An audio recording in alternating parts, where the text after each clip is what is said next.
Ngayong araw nga pala, nandito na naman tayo sa ating munting tindahan. Sa mga hindi nga pala nakakakilala sa akin, ako nga pala si Young on Earth ng Red Phoenix Beta Shop.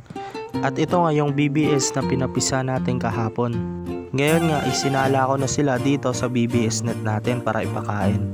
Pinakain ko na nga pala ng BBS itong mga beta fry natin. Sa pagpapakain ng BBS, dapat yung sakto lang, yung kaya lang nila ubusin para hindi sila mamatayan ng BBS sa lagayan.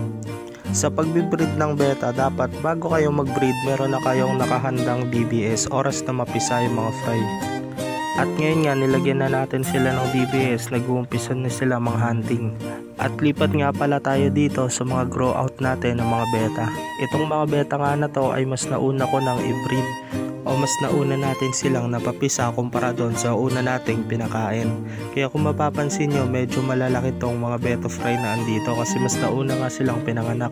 At ngayon nga ay mag-aalmusal na sila. Lalagyan lang natin yan ng saktong BBS, yung kaya lang nila maubos hanggang hapon. Isang beses nga lang pala ako nagpapakain dito habang hindi pa nila nauubos yung BBS na nilagay natin ng umaga. Dahil iniiwasan natin na masira agad yung tubig nila. Kapag hindi kasi naubos yung BBS na inilagay natin ng umaga, possible yun na mamatay lang at mapulyot lang yung tubig. Itong setup nga natin dito is maganda-ganda dahil indoor setup siya. So kahit malamig o maulan, okay lang dito dahil hindi ito pinapasok ng lamig. Pero kapag ito na-jarring na natin, ilalagay na natin to doon sa beta shop para doon naman ay naaarawan sila. At ngayon nga nag-uumpisa na rin silang kumain. At balik naman tayo dito sa beta shop. At ito naman yung mga dahon ng talisay natin na ilalagay natin sa mga alaga natin yung mga beta.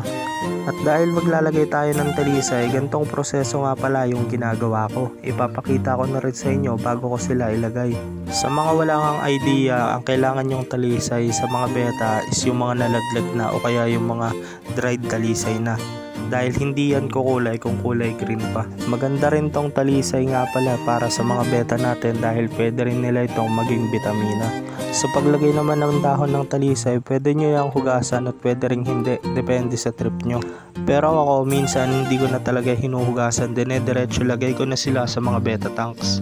Kapag matamla yung beta nyo, lagyan nyo lang yan ng dahon ng talisay o kaya asin. Tapos magantay lang kayo ng ilang oras, mamaya sisigla na yan. Pero kung may matinding sakit talaga yung beta nyo, gamutin nyo na yan. At itong beta nga na to is lalo pa tong pupula dahil nilagyan natin siya ng talisay leaves. At itong side naman na to is hindi na muna natin sila lalagyan ng mga talisay. At hanggang dito na lang mga boss. Maraming salamat sa inyo. Young on Earth nga pala, Red Phoenix Beta Shop. Yeah!